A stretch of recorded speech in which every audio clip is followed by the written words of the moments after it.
तब अखिल ब्रह्मांड नायक भगवान कृष्ण इस धरती पर आए और अर्जुन को माध्यम बनाकर पूरे मानव समाज को ऐलान किए कि ये तर्क करने की जरूरत नहीं पहले मुर्गी के अंडा, ये तर्क करने की जरूरत नहीं कि पहले वृक्ष या बीज।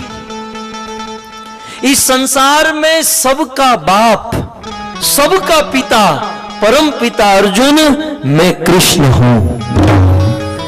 पितामहस्य जगतो माता धाता पितामह,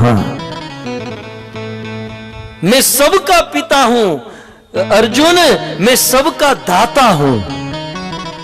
भगवद गीता का यह श्लोक है, धाता। अहम बीज प्रदः पिता, कृष्ण कहते हैं मैं ही बीज देने वाला परम पिता हूं। अर्जुन मैं ही सबका दाता हूं।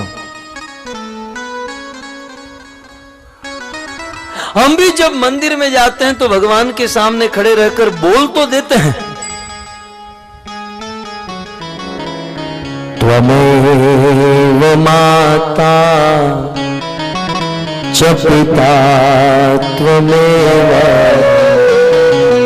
त्वमेव बन्धुः च सखा त्वमेव, त्वमेव विद्या द्रविणं त्वमेव, त्वमेव सर्वं मम देव देव।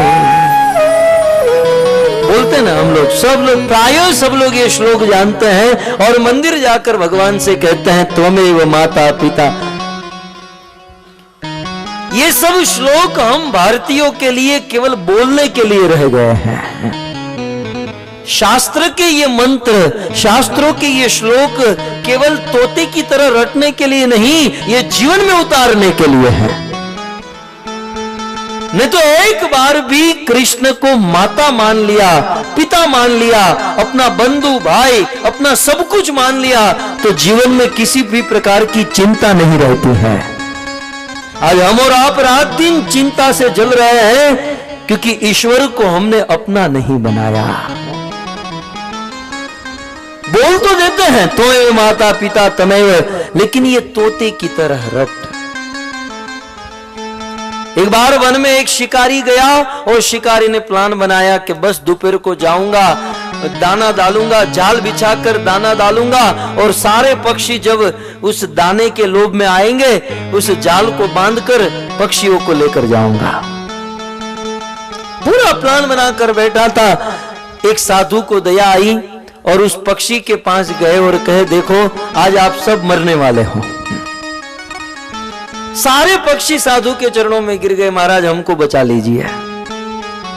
बोले बचा लूंगा लेकिन एक श्लोक अपने जीवन में उतार दो तो आप बच जाओगे। क्या कहा? मैं एक श्लोक कहूंगा और वह श्लोक जीवन में उतार दो तो बच जाओगे। उन पक्षियों ने कहा कि महाराज बता दीजिए, हम जीवन में उतार लेंगे और मरने से बच जाएंगे। उस साधु ने सिखाया मंत्र, आप भी बोलिएगा। मंत्र की पहली लाइन, शिकारी आएगा। बोलते तो अच्छा है। आगे मंत्र पूरा करते हैं। पहला है शिकारी आएगा, जाल बिछाएगा, दाना डालेगा, लेकिन फंसना मत। ये श्लोक था और सारे पक्षियों ने याद कर लिया। शिकारी आएगा, जाल बिछाएगा, दाना डालेगा, फंसना मत। शिकारी आएगा, जाल बिछाएगा, दाना डालेगा, लेकिन फंसना मत। सब लोगों ने रट लिया, याद कर लिया। अब साधु को विश्वास हो गया कि अब तो ये बच जाएंगे। अब कोई भी आमने सामने मिले तो बस यही, शिकारी आएगा, जाल बिछाएगा, दाना डालेगा, फंसना मत। शिकारी के आने का समय हो गया और शिकारी ने अपना जाल बिछा दिया, दाना डाल दिया। दाने को देखकर सारे पक्षी आए, श्लोक बोलते बोलते शिकारी आएगा, जाल बिछाएगा, दाना डालेगा, दाना खा रहे हैं और श्लोक बोले जा रहे हैं। तुम्हारा काल आ चुका है, जाल बिछ चुकी है, दाने डाल चुका है, बस अभी आपको मारने की तैयारी। लेकिन श्लोक बोले जा रहे हैं और दाना खाए जा रहे हैं।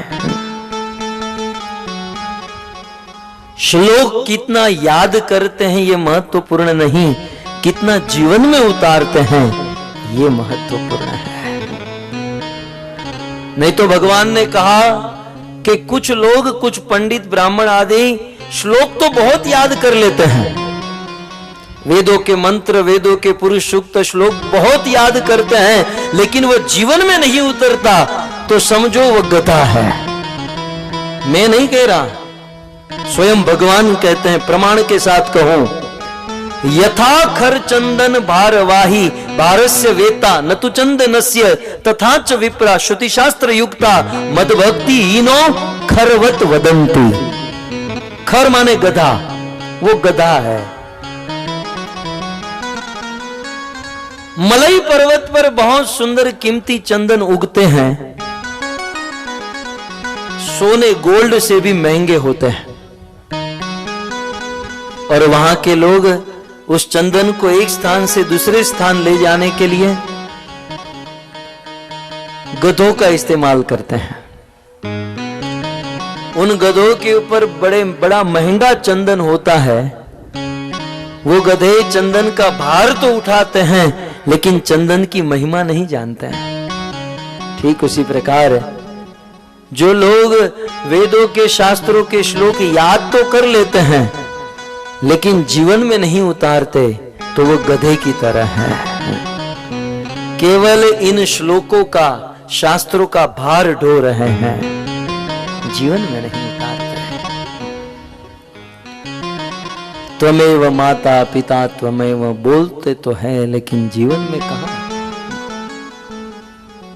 सच कहना, इस संसार में हमारे वास्तविक माँ बाप,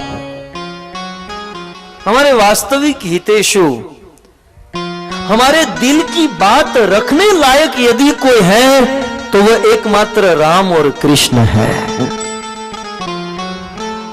नहीं तो इस संसार में कहीं भी आप अपनी दिल की बात रखोगे, सुनने वाले के मन में स्वार्थ के अलावा और कुछ नहीं होगा। अपनी भावना यदि किसी को बताना चाहते हो तो ईश्वर को बताओ। भगवान ही एक ऐसे पात्र हैं जो हमारी भावनाओं को समझ पाएंगे, हमारी तरंगों को समझ पाएंगे, हमें समझ पाएंगे। तो भगवत गीता में कृष्ण कहते हैं कि हे अर्जुन, माता धाता पितामह। यदि हमने भगवान को दाता मान लिया, बोल तो लेते हैं लेकिन जीवन में अप्लाई कर लिया, स्वीकार कर लिया, तो किसी भी प्रकार की चिंता या दुख नहीं रहेगा। कैसे?